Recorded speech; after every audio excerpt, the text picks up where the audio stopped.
I want you to try 1, 2, 3.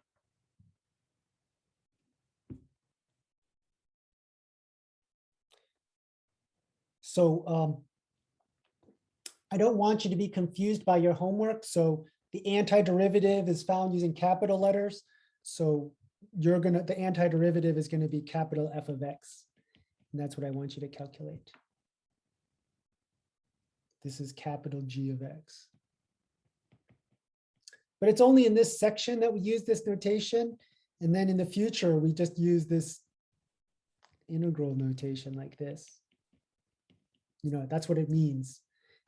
This means the antiderivative of rad 2 with respect to X. This means the antiderivative of something. So I want you to take a couple moments to work on these three, and then we'll go over it when you're ready.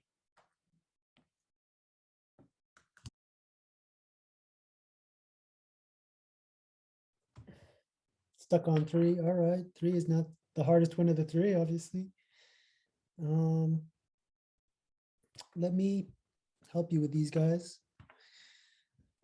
So, I mean, you could use the properties to break this up into 2 things, but to be honest, a lot of times we just integrate the whole thing all at once.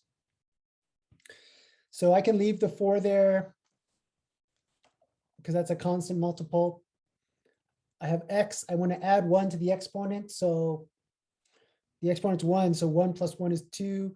And then I divide by what I just wrote there. So the antiderivative of that first term should be 4x squared over 2. Did anyone have any questions about that?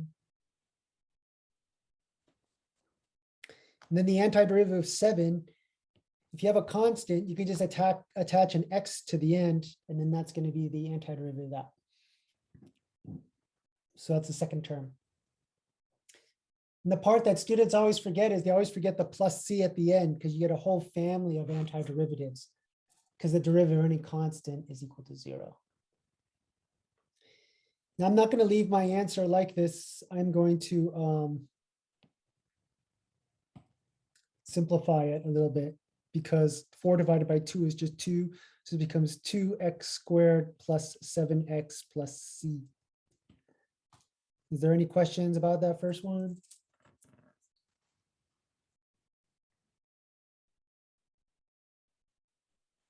No questions. Cool.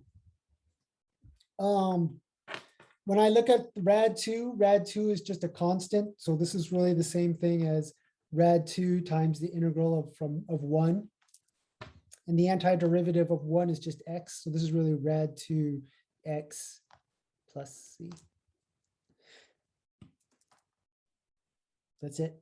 There's nothing really to do but attach an x to the constant.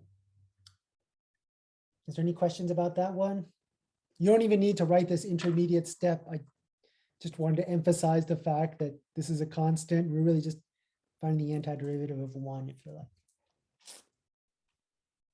All right. So far, so good. So for this third one, I hope that we did this. I guess the first thing I would do is I'd write this in exponential form. So this would be 4x to the 1/2 plus 1/2 x to the, what power do you think this is here? I don't know if you're here, Nikki, but if you are here, you want to type the answer to the power in the chat box? Really, anyone can type their answer. What's the power right here? Yes, good Mario, good Steph. So the fact that it's a cube root, that's what makes it a 1/3. The fact that it's in the denominator makes that a negative 1/3. So this is what we're really trying to find the antiderivative of. Does that make sense? And the constants, we don't even have to worry about those. So we could really rewrite this as 4 antiderivative of x to the 1/2 dx plus 1/2 antiderivative of x to the negative 1/3 dx. Strictly speaking, you don't have to break it up into this step, but I think it makes it clearer exactly what we're finding the antiderivative of. Okay. So then this is going to be 4 times the antiderivative is, you have to add 1 to the exponent, right? So we're going to have x to the 3/2, and then we're going to divide by 3/2. What about the second term? You're going to have a 1/2 there from the constant. Got to add 1 to the exponent. Negative 1/3 plus 1 is 2/3. You're going to divide by what you just wrote. And you always have a plus c at the end. So it's a little unnatural to write it like this because we know that dividing by a fraction is the same thing as multiplying it by the reciprocal. So probably I should simplify this down, and this should become 8/3 x to the 3/2 plus 3/4 x to the 2/3 plus c. In other words, when you divide by a fraction, you multiply by the reciprocal. So I just inverted them and multiplied the two constants together. Okay. Is there any questions about number 3? Number 3 is definitely the most challenging of all of these guys.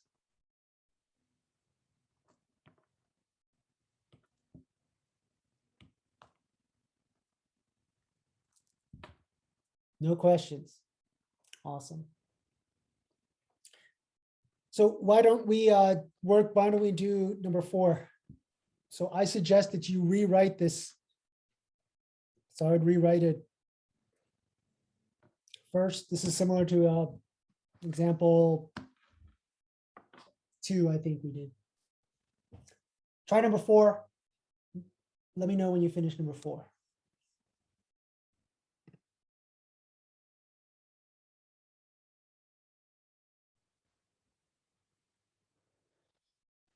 Okay, so I hope you all had the idea of trying to split this up into pieces. So maybe the first thing I do is I write this as 9x squared over x to the 1/2 minus 4x over x to the 1/2 plus 7x to the negative 1/2, like that, dx. This dx is important because it tells us what the variable of integration is. In this class, we really only have a single variable, but when you take 5C, you'll have multiple variables. So knowing what the variable that you're integrating is important. We know that when you have a quotient of 2 monomials with the same base, you can subtract the powers. So this is going to be 9 times the integral of x to the 3/2 dx minus 4 times the integral of x to the 1/2 dx plus 7 times the integral of x to the negative 1/2 dx. Is there any questions about that step there? Does anyone have any concerns?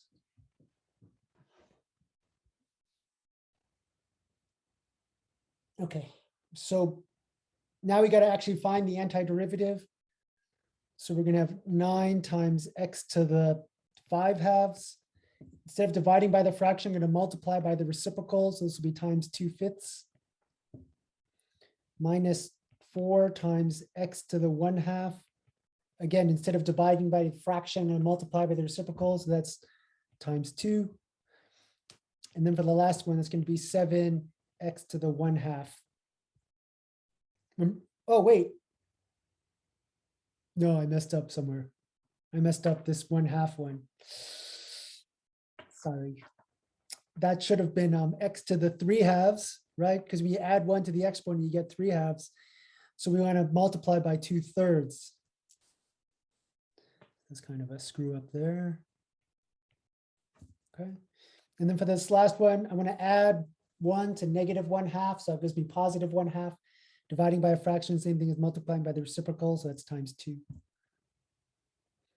So when I simplify plus c, right? So then when I simplify this down, this becomes 18 over 5, x to the 5 halves, minus 8 over 3, x to the 3 halves, plus 14, x to the 1 half plus c. So this is our antiderivative.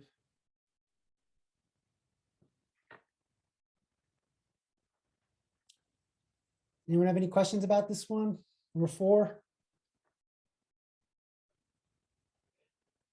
So we're just doing the power law in reverse, right? I think I call both of them the power law, but these are the more straightforward examples.